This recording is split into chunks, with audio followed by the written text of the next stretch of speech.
I'm Teisha Bader with Shalom TV's news update for Thursday, October the 31st, 2013. Reaction today to Israel's announcement yesterday of plans to build new housing units in the West Bank and East Jerusalem. U.S. State Department spokeswoman Jen Psaki said we do not consider continued settlement activity or East Jerusalem construction to be steps that create a positive environment for the negotiations. And she noted also that U.S. Secretary of State John Kerry, quote, has expressed his concerns and his issue with settlements and construction in East Jerusalem on many times in the past to Prime Minister Netanyahu, adding, I'm sure he will in the future as well. And United Nations Secretary General Ban Kimoon called Israel's move to build an obstacle to peace. However, Ban also stated his appreciation for Israel's undertaking the, quote, difficult step of releasing the second round of Palestinian prisoners this week in the midst of deep domestic opposition, Ban said, as a gesture for continuing peace talks with the Palestinian Authority. Ban added that the UN expected both Israel and the Palestinians to promote conditions conducive to a successful negotiation process and refrain from actions that undermine it. The Palestinian Authority condemned the renewal of construction, saying it was destructive to the peace efforts. And the PA said today that it was seriously studying filing immediate complaints against Israel with international courts and forums to try and stop the building. The PA Foreign Ministry said in a statement today, we call on the international community to take action and measures to put a decisive end to settlement and relate to it as a war crime. The European Union criticized Israel as well. EU High Representative for Foreign Affairs and Security Policy Catherine Ashton said the EU deplores the Israeli plan and says it violates international law. Ashton said that any action that could hamper or undermine the ongoing negotiations must be avoided. Meanwhile, the Jerusalem Post reports that according to a government official, both the U.S. and the Palestinians knew ahead of time that the release of convicted Palestinian terrorists would be accompanied by announcements of settlement construction plans. The report said that while the U.S. and the Palestinians didn't know all the details of the plans, they knew of the intention to announce them and knew of the timing. Further saying that Prime Minister Netanyahu planned the timing of announcements of new building to coincide with each of the 4 rounds of prisoner releases. According to a Channel 2 report, Netanyahu had agreed with U.S. Secretary of State John Kerry back in July that every time prisoners would be released by Israel, there would also be an announcement of new settlement construction. Arab media reported that a Syrian air defense base was destroyed this morning in a missile attack. Members of the Syrian and Lebanese media are accusing Israel of being behind the attack. Israel has not responded to those reports. No injuries were reported in the airstrike, and according to Israel's Channel 2 News, the attack's target was a S-125 surface-to-air missiles battery, and satellite images of the area obtained by Channel 2 show Russian-made Neva missiles as well as an SA-3 missile battery. Palestinian news agency MAN reported that a Palestinian man was killed by IDF forces today near Jenin during clashes that ensued after an IDF raid. IDF forces reportedly conducted a raid in the West Bank village of Kabatia early this morning, where they arrested 4 suspects. During the raid, about 50 Palestinian residents began throwing rocks at the soldiers and clashes ensued. MAN says that is when a Palestinian man in his 20s was shot and killed by IDF forces.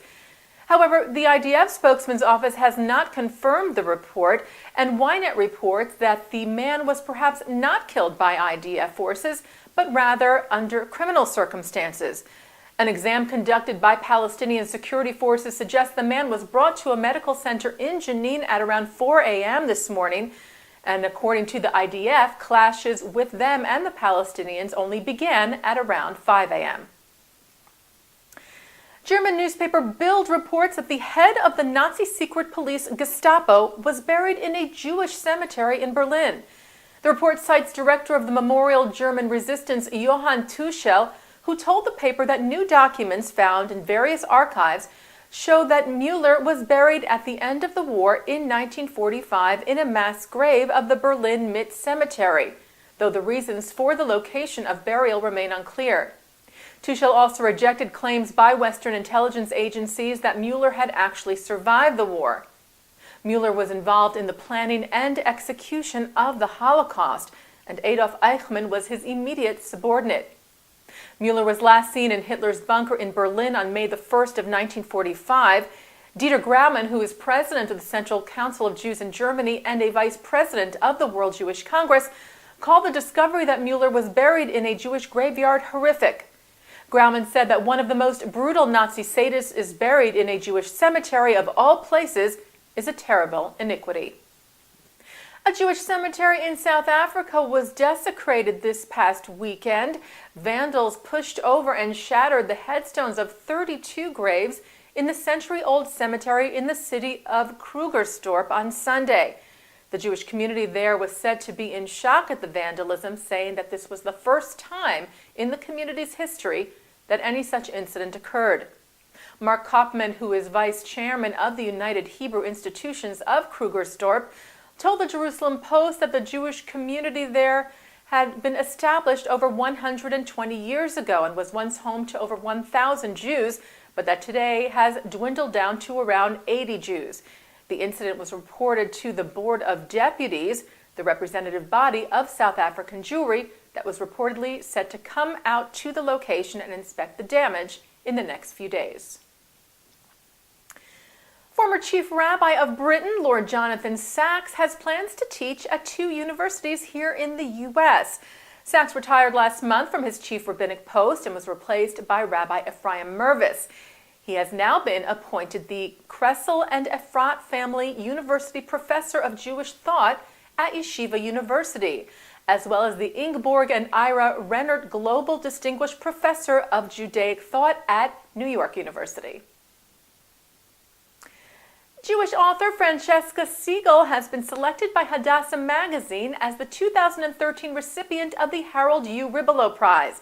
The prize is awarded to an author for creating an outstanding work of fiction on a Jewish theme, and Siegel is being recognized for her novel, The Innocents.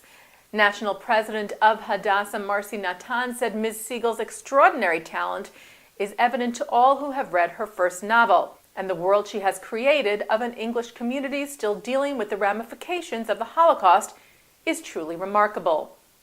Siegel, who was also a recent guest on Shalom TV discussing her award-winning book, joins a long line of renowned authors who have won the Ribelow Prize, including Jonathan Safran Foer, Nathan Englander, and last year's winner, Edith Perlman. She was chosen by an independent panel of judges, which include Nobel Peace Prize laureate Elie Wiesel. Siegel will be presented with the award in a ceremony on December the 4th at the UJA Federation Building in New York City. Permissible, encouraged even. And an international network of Jewish artists is being launched with the goal of engaging more people with Jewish ideas, identity, and community through the vibrant Jewish and Israeli cultural landscape. Asylum Arts is being supported in its initial stage by the Charles and Lynn Schusterman Philanthropic Network. It will host gatherings and training and provide small grants to help create connections between Jewish artists and arts organizations.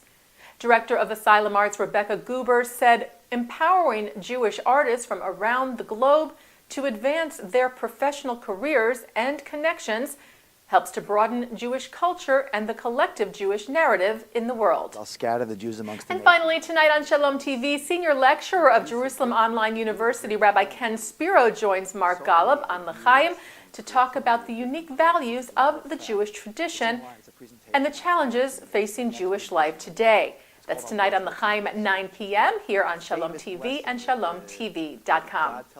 And that's Shalom TV's news update for Thursday, October the 31st, 2013. I'm Teisha Bader.